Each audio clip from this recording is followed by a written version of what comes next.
All right. Hello, ladies and gentlemen, and welcome back to another PC Boys podcast. I am your host, Logan Locke, and I just knocked over my sparkling water. Okay, so today we have a big podcast episode for you guys.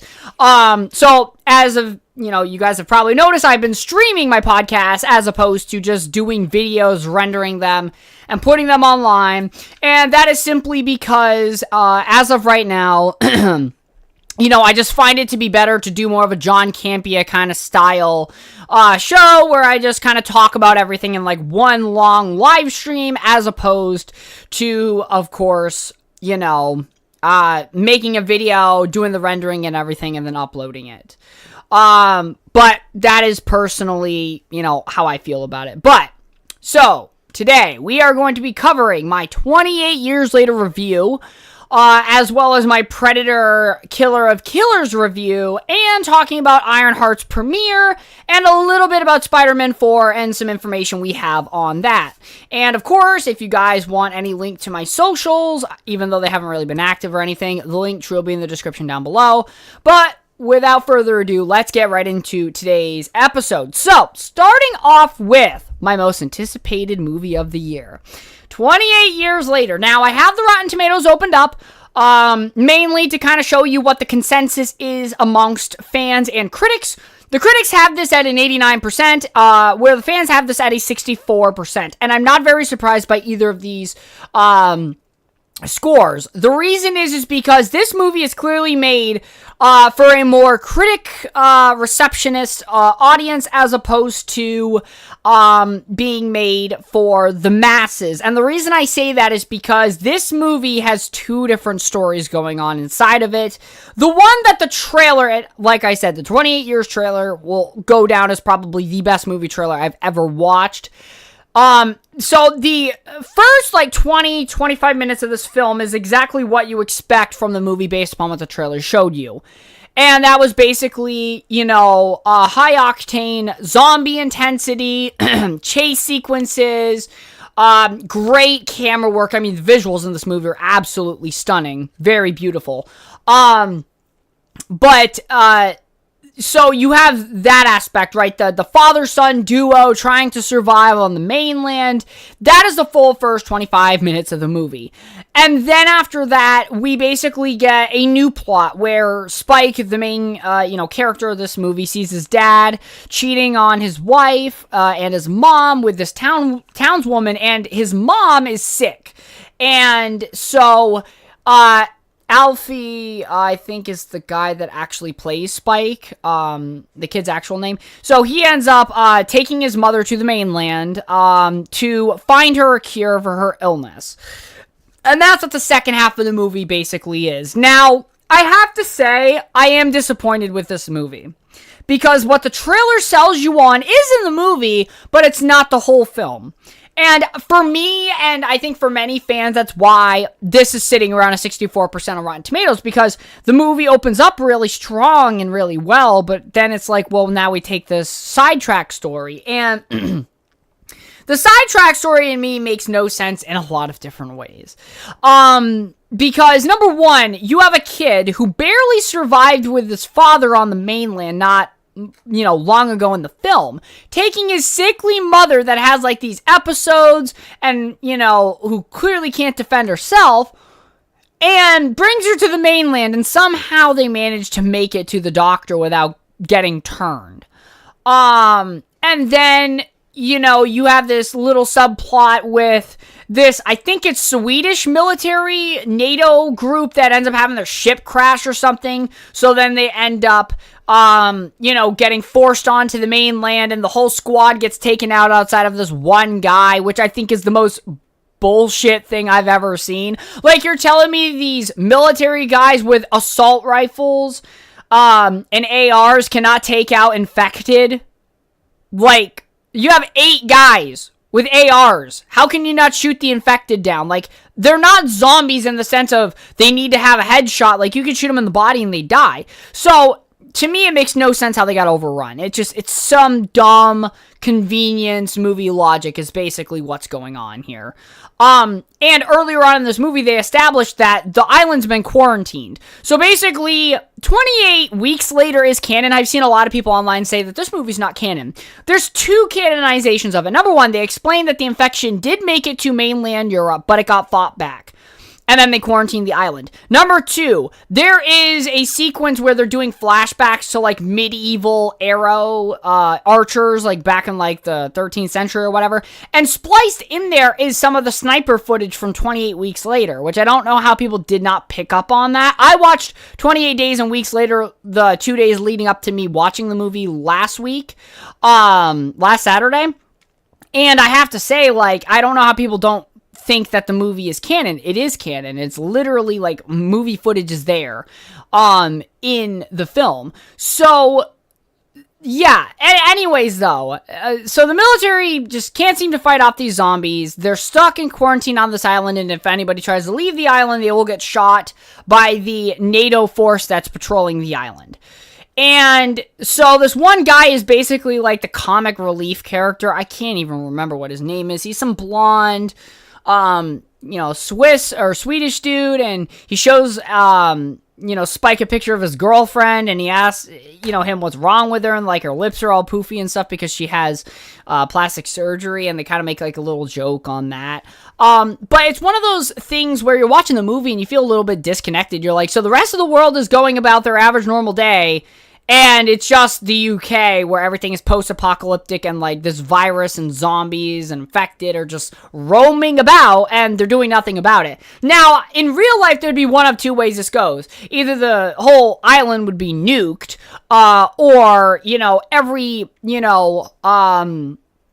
country would be trying to, send aid to the people, dropping it in via, like, air packages or whatever, or they'd be trying to find a cure or doing something. But the fact that they're just kind of blockading the island and just not doing anything or helping anyone just seems really stupid. So I never really understood that. I guess it's just a very morbid world in the 28 years or days universe where governments are like, nah, we'll just, quarantine the island and just kind of watch them, I guess. So there is that.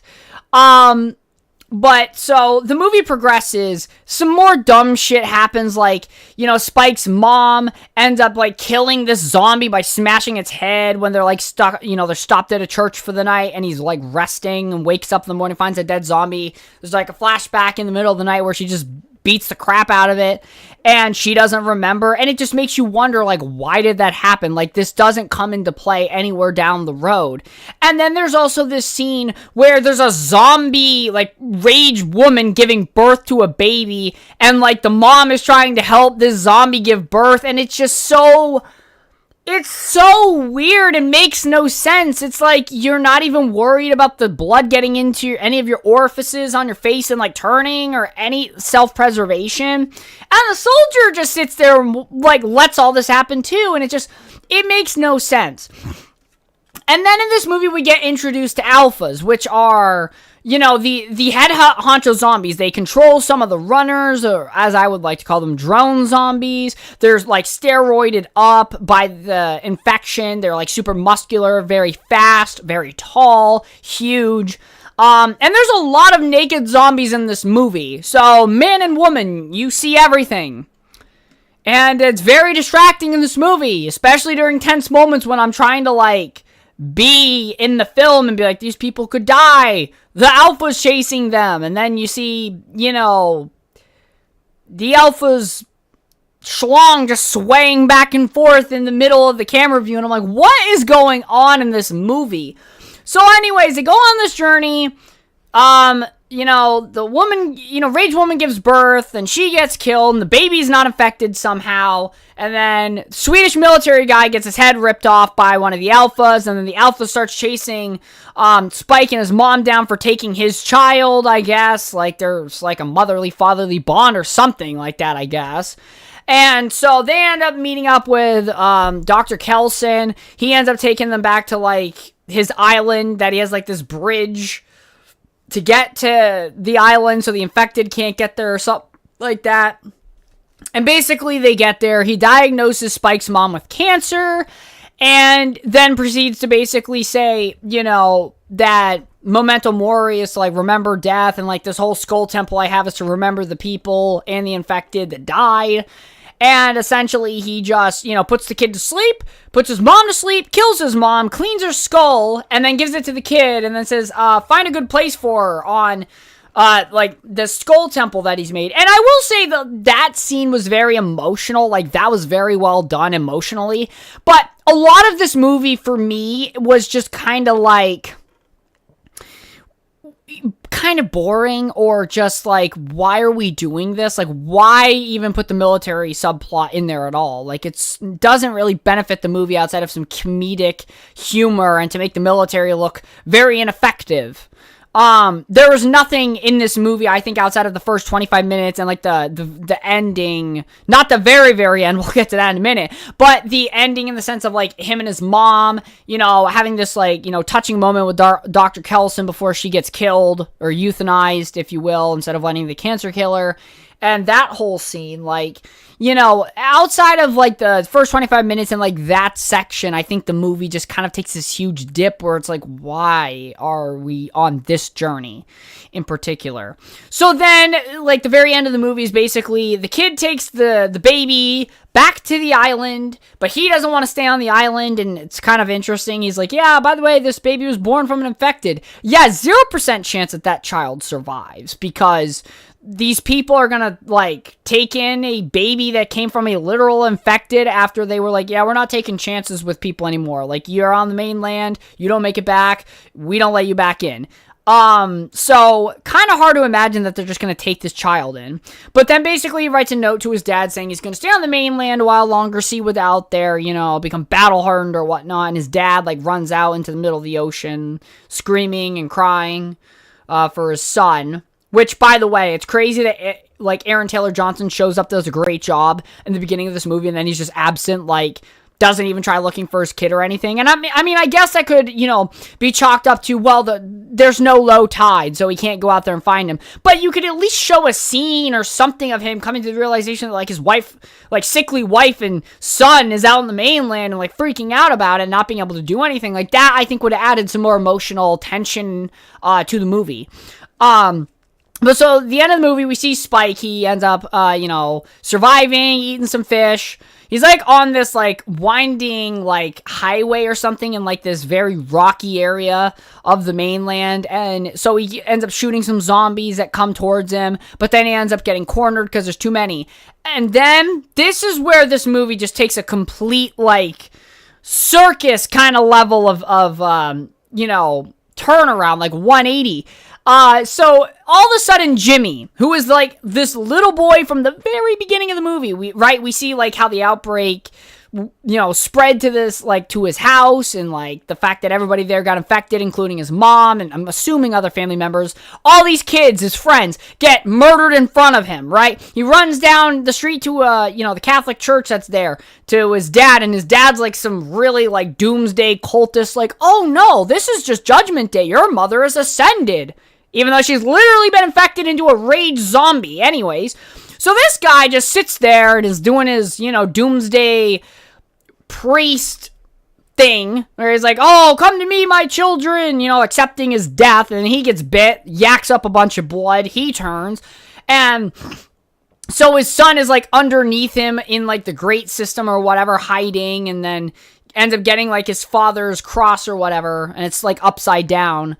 And then so his father and all the other infected run out and stuff, and then he ends up leaving that church, and then he gets literally brought in the last 2 minutes. He's in, like, a tracksuit, he's got, like, bling all over him, like, gold rings and chains, and of course that one, cross necklace from his father, and then he's got a whole group of Jimmies, as they call him, and they were kind of, like, teasing this throughout the movie, where, like, Jimmy was put on the side of a building and carved into one of the zombies and stuff. But anyways, so he ends up,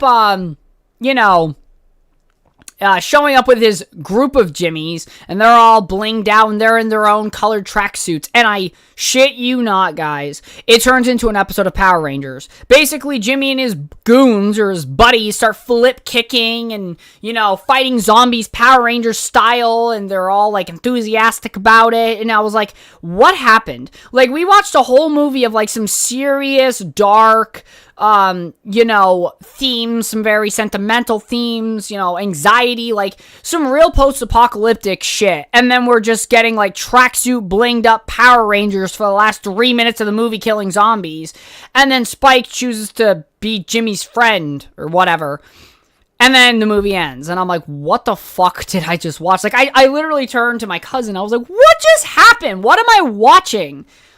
So, the ending was really bad. Tonally, it was just so off the mark.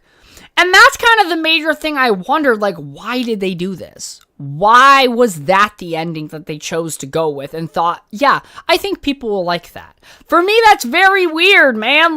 Nobody's looking at that and saying, yes, that was the perfect ending. Not a single person is saying that, okay? Just being honest.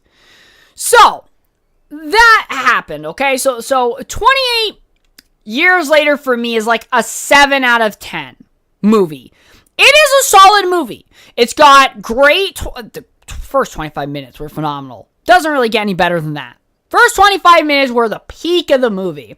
Then, the movie takes its little dip, has its sentimental moment, which I think is done very well, but there is some stuff in here that I think aren't executed super well. The military stuff didn't really need that.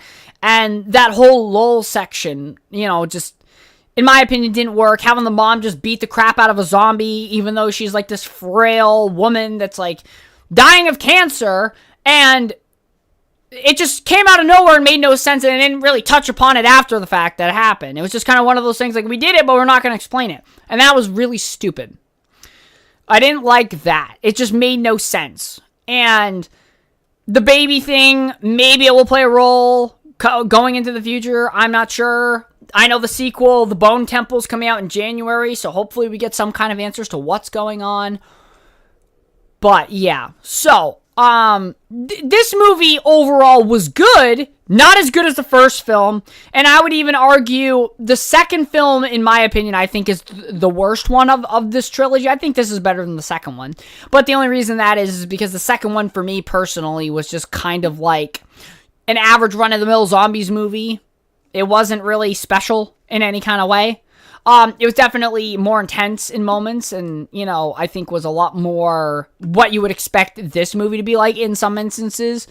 But I think this movie did a good job. But the cinematography in this movie was absolutely phenomenal. Some of the shots, the Aurora Borealis shots that they had when they were running away from an alpha across the rising tide to their island. Beautiful. That shot was absolutely breathtaking. I could watch that scene over and over again just based upon how that was shot. But yeah, overall, this movie for me is a 7 out of 10. And like I said, critically, it makes sense this movie's doing very well. It was shot and filmed in such a way where critics would love it. But for fans, it is very divisive. Because the trailer did sell you on one kind of movie. That high-octane, very, suspenseful and anxiety-inducing zombie chase kind of film. And you got it, but only for the first 25 minutes. The first 25 minutes did such a good job with that. And then after that, it just, for me, I was kind of taken out of the movie a little bit. It wasn't terrible, but it just wasn't what that first 25 minutes was. And like I said, the trailer sold you on the first 25% of the movie. Not the later stuff. Even some of the stuff that I thought they were going to do with, the rage-looking mask, that's, some flashes they throw in there. Nothing's really mentioned about that. And I thought that we were going to have, this cult and stuff that was actually going to get introduced in the movie and be a big part of the movie. No, didn't happen. Dr. Kelson was actually not a crazy lunatic like he was made out to be in the trailers. So there was so much in this movie that kind of disappointed me, or that wasn't there that I thought would be there, that I think would make the movie more interesting. But it is what it is, Hopefully the next two movies are better. I think this movie made 60 million opening weekend or something. It made a good amount of money, especially when you consider it to be a horror movie. So it did a really good job, but we'll see what happens and where it goes from this point. But But yeah, it does not surprise me that we're seeing the audience basically be at a 50-50 split with this movie. Makes sense to me. Actually, I want to read some of the reviews. I haven't read any of the reviews yet. But I would love to see some of the audience ones. The ending was an ending. Yeah. So there's kind of a rule of thumb, right? When it comes to movies, the end of the movie or the final third act is what sticks in the audience's mind most of the time when they leave a theater. So if they're going to do a review on it or talk about it, it's normally that final third act that really makes or breaks a film. You could have two great first acts, but if the third act sucks, people will significantly dislike your movie more. But if your first two acts are weak and your third act is amazing, it will be significantly better. And that's just kind of how like human beings are when we watch films. Is like, if the ending sticks with us and is really well done, like, that build up to that point is nice. There's a difference between doing a lot of great stuff in the beginning and then losing steam at the end, because then it feels underwhelming or it didn't like hit you the way that you wanted it to, rather than, oh, the beginning and middle kind of sucked, but the ending was phenomenal and the build up was really good. And that's kind of the thing, right? If you're building up to the greatest part, your movie will be favored a lot more than somebody that has a great first two acts and then the ending's kind of lackluster. Like, for instance, Twilight Breaking Dawn Part 2 and having it be like a dream sequence, right? Like, you built it all the way up. You had two great first acts. You got to that last act and it was good until you recognize it was just a dream. And then I was like, you mean to tell me this whole build-up was for fucking nothing? And yeah, so that's kind of what it felt like. And I watched Breaking Dawn Part 2, like, back when I was a kid and stuff. But even back then, as a kid, when it was like, oh, wait, that was just all a dream sequence. That was kind of lame. It's the same thing, though, when it comes to any movie. If you build something up to a great third act, you will have a very well-favored film. But if it's like a letdown or doesn't live up to expectations, it's going to have a bad review. But yeah. Ninjas dressed as Jimmy. Oh, boy. Yeah, so see, the ending is the big thing people didn't like. Oh, this one's a good review. Okay, here we go. And by good, I mean like it's actually fleshed out. Movie started out interesting with some good zombie action before transitioning into some world building and scenes of a small island village, showing how they craft scavenge most of their supplies. It builds some tension with what could be coming later, with the dad showing his son how the world has transformed and what he needs to do to survive in the world. After they have some issues with the local infected, they make it back to the island, and you're excited to see what's to come for the rest of the film. Yeah, I mean, the first 25 minutes was pretty well done, but after that, it just kind of, took a nosedive. For me, anyways, it did, but a lot of other people saying the same thing. Then that feeling fades over the rest of the movie and leaves you wondering why the directors and writers decided to take such a sharp turn off their well-paved path they created to crash and burn the rest of the movie. They introduced alpha zombies who showed how much of a threat they are over the regular ones, who were bad enough to turn around and use the second one as some comic relief, which is true. The second alpha infected, they basically just like...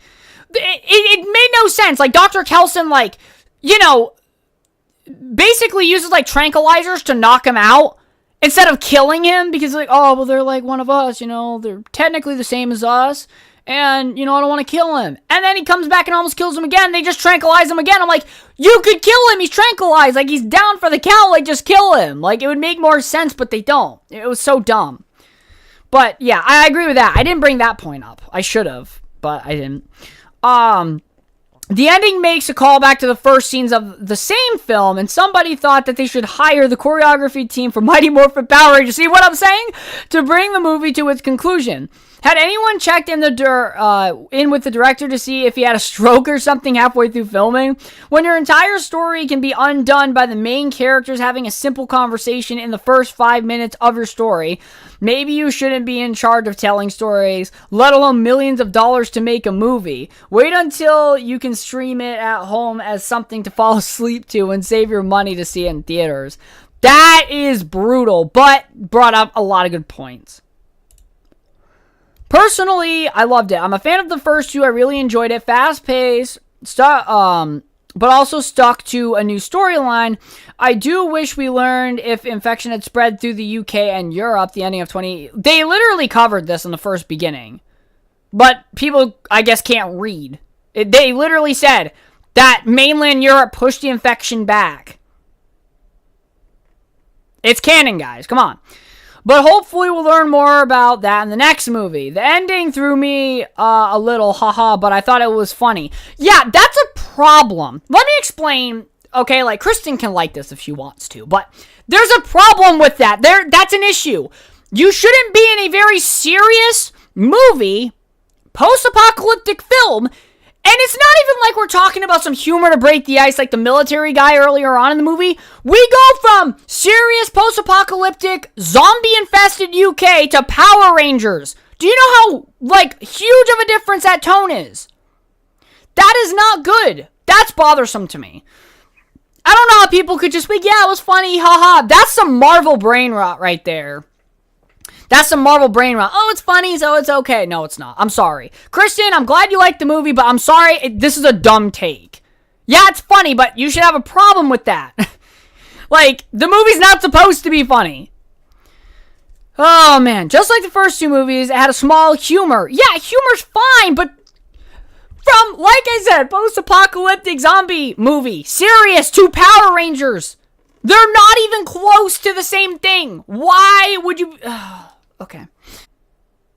The beginning was fairly good, but then they got all sappy with the mother-baby part, which ends up getting someone killed. The very end bolted together with some quirky ultra-violence. I don't understand. Why are people happy about this dramatic tonal shift? I don't get that. Like, are we reading Marvel fans? I don't know. I have a problem when people, like, enjoy this film because of the dumb stuff. For me personally. Sorry, I'm a hater. What can I say? Okay, anyways, so that is my review of 28 Years Later. It's a good, solid movie. I think you should go watch it. I think it's worth spending the money at theaters, but just understand, like, it's going to get really goofy, and it's not going to go where you think the trailers are leading it to. But like I said, whoever did the trailers did a great job because they sold me on watching the movie. They made it my most anticipated movie of the year. And I have another Predator movie coming, and Five Nights at Freddy's 2. And you made this movie more popular than both of those. So congratulations to whoever did the trailer. Oh boy, Ironheart. Okay, so I ended up buying Disney Plus today. So my were okay. They're not the worst thing that I've ever seen, but they're not great either. By far, this is better than She-Hulk.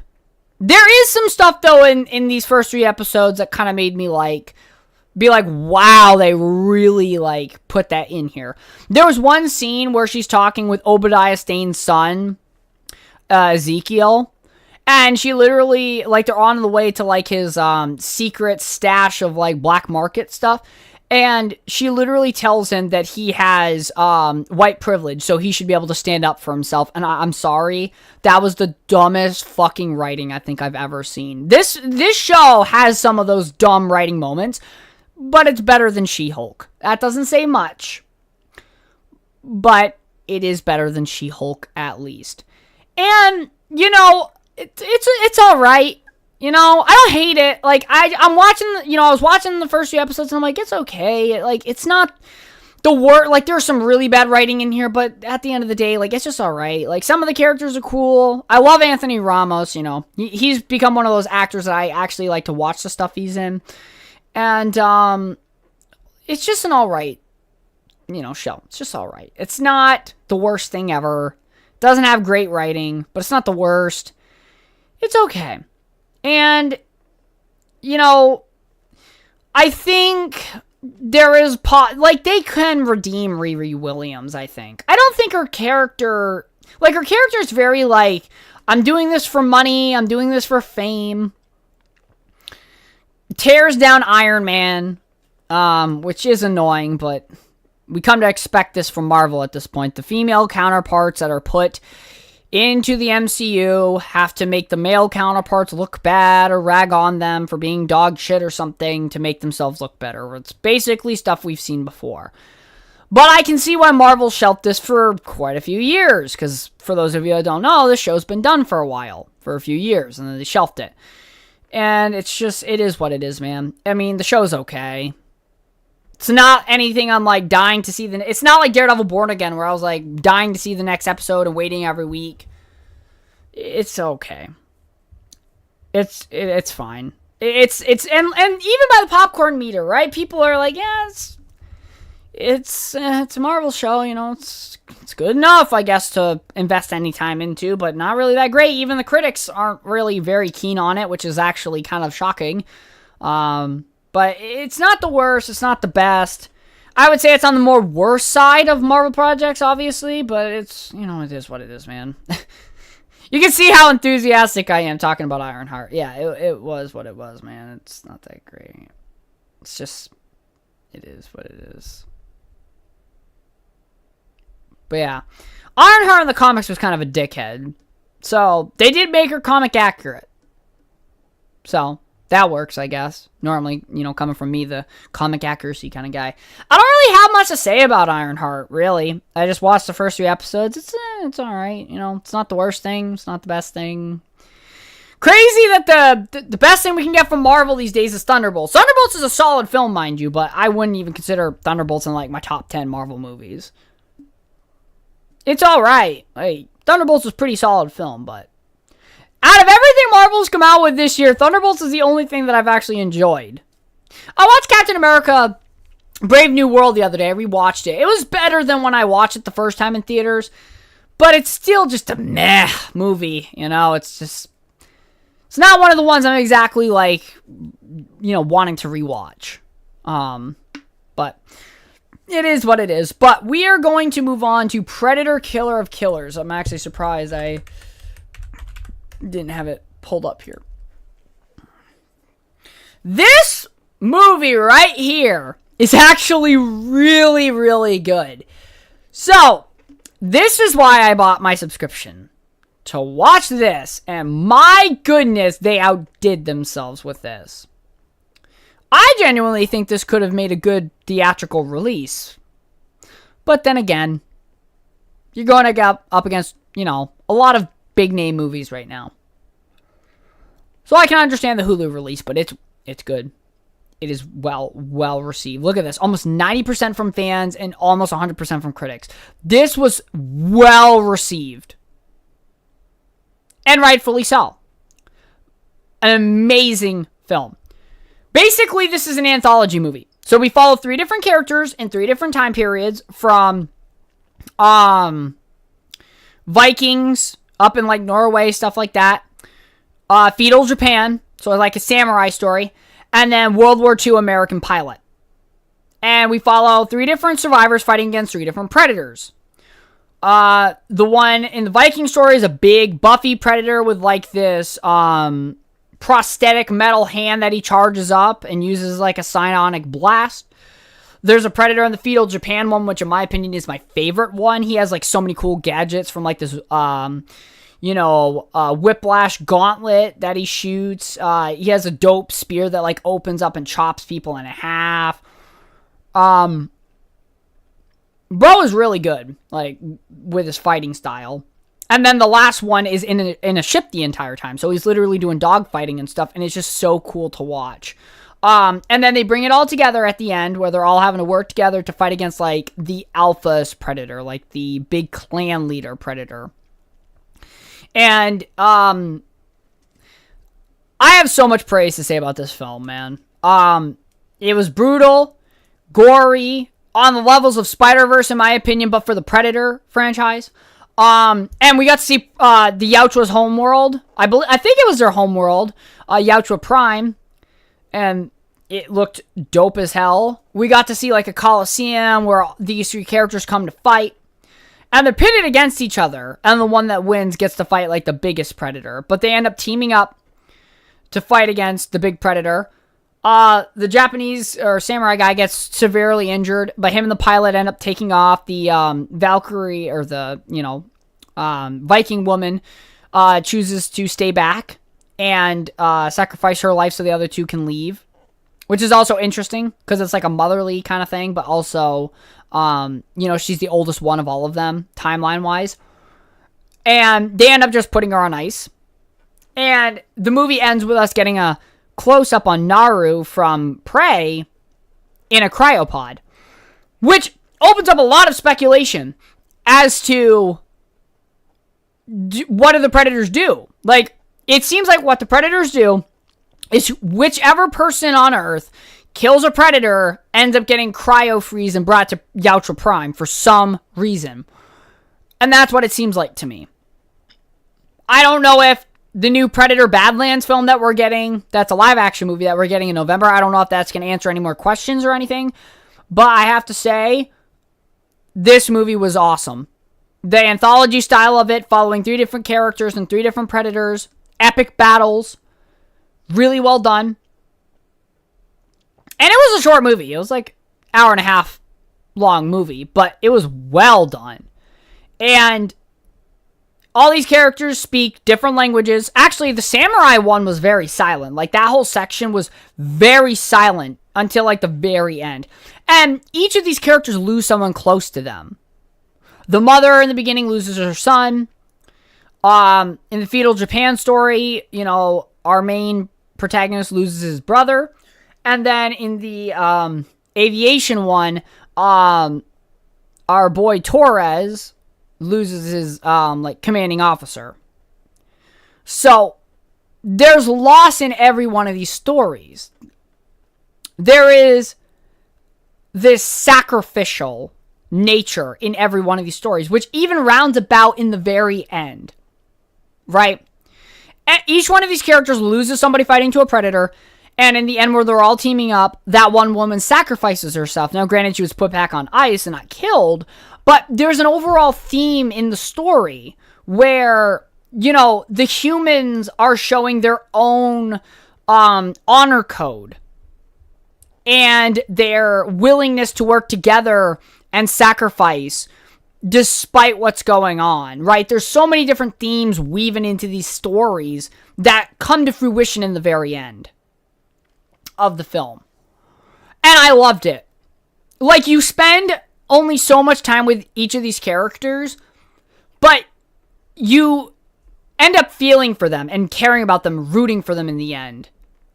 And it's really incredibly done. It's hard for me to explain, but I'm blown away. Now, if I had to rate this on the Predator movie scale, like among where I would put it, it's above Predators. I don't know if I would put it above Prey. I'd put this above Predator 2. If I had to rate the Predator franchise, it would go Predator, Prey, Predator Killer of Killers, Predator 2, Predators, and then The Predator, because The Predator sucked so bad. But yeah, that's where I would rank it. I would rank it just below Prey, probably. And the only reason that is because I think Prey and this movie are really good movies, but Prey is a self-contained story that takes a whole movie to go through. And it is a little bit different than other Predator films that we've seen. Like, it's not carbon copy the same thing, it's actually something new. And same thing with this movie. It's something new. They took the concept of Prey and doing like a different time period and seeing how the Predators and humans interact and fight during those time periods, but they spread it out through multiple different time periods. And they did it in animation style, and then showing the Yautja Prime and the Predator homeworld. Now, granted, we don't know when the final story takes place. Like when they're all fighting on Yautja Prime, we don't know how far in the future that is. Because it's clear that it's past the 1940s. It's gotta be. Or it is in the 1940s. But it's either 1940s or after. And that's one question. What happens to Torres and the samurai? Do they go back to Earth? Is it modern day? Is it not modern day? Do they survive their trip back? What happens to Naru? on Yautja Prime. There's so many unanswered questions here. So I don't know if they plan on making another animated movie to explore Naru's story further or these other two survivor stories further. I'm not sure. But it's very clear that they're setting up the return of Naru. But do I think it will be in a live action capacity? I don't know. If they do, that would be cool. But I'm not sure. But this movie does a lot of Predator world building in terms of their planet, their culture, hierarchy, and what happens to people that best predators. Now, for those of you that haven't played Predator Hunting Grounds, a video game, which is like a 1v4, kind of like Dead by Daylight style kind of game, or Friday 13th kind of game. We have one predator versus 4 survivors. They complete objectives, and the predator's trying to kill them all, or the predator gets killed. But even in that story, Dutch is still on Earth. Major Alan Dutch Schaefer, the guy from Predator 1. He's still on Earth, fighting predators in 2025. He hasn't been caught by a predator and been brought back to, Yautja Prime. So I don't know if we'll ever see Dutch fighting predators again in movie form, whether that be animated or live action. I would love to see Dutch return, but I doubt that will probably happen. And if it does, most likely animated. But there's so many questions from this movie that need to be answered.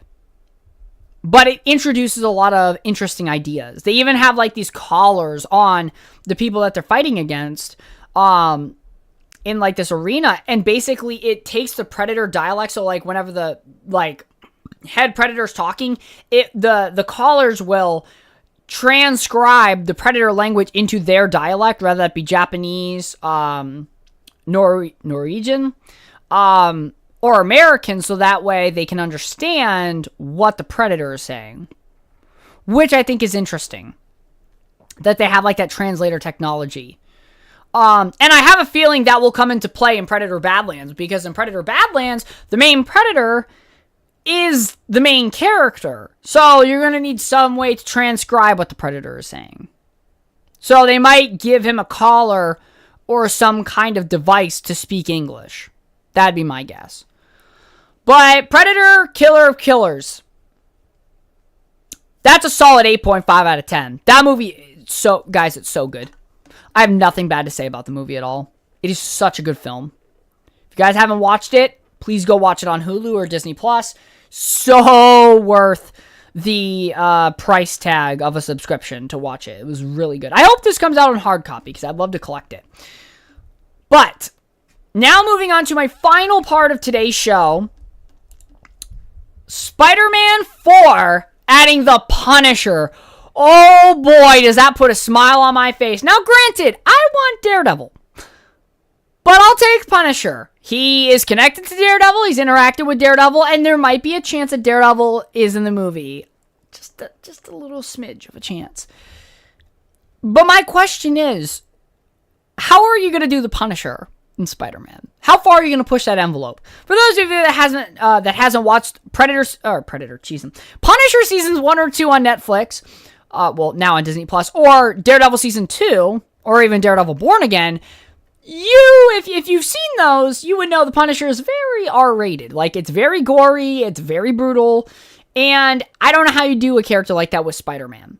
Do you have scenes where you see the Punisher kill people? Is it just not as gory visually? Does Spider-Man and him like cut some kind of deal? Do they have like a fight with each other because of it? I don't know. But that's exciting news, dude. The fact that we're getting the Punisher in Spider-Man 4. I am so incredibly excited about that. Like, you guys have no idea how awesome this is going to be. Truly, I am so excited about this. And I guess the Hulk's in the movie too.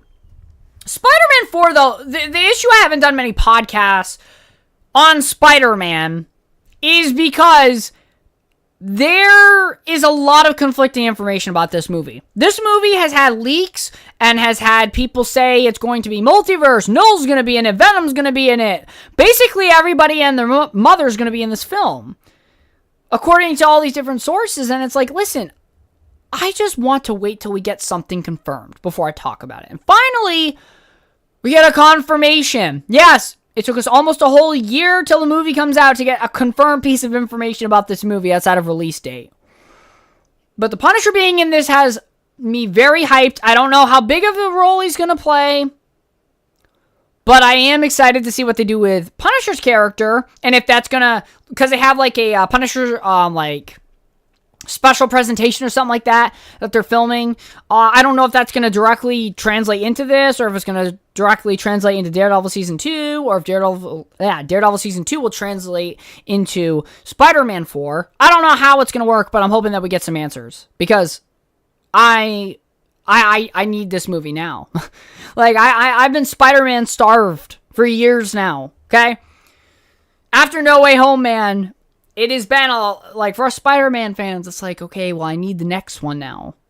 But we will see what they do. But, ladies and gentlemen, that is all I have for you guys. I hope you all enjoyed my reviews and my little take on the whole Punisher being in Spider-Man thing. I try not to do as many podcasts, mainly because I work 2 jobs, radio and whatnot.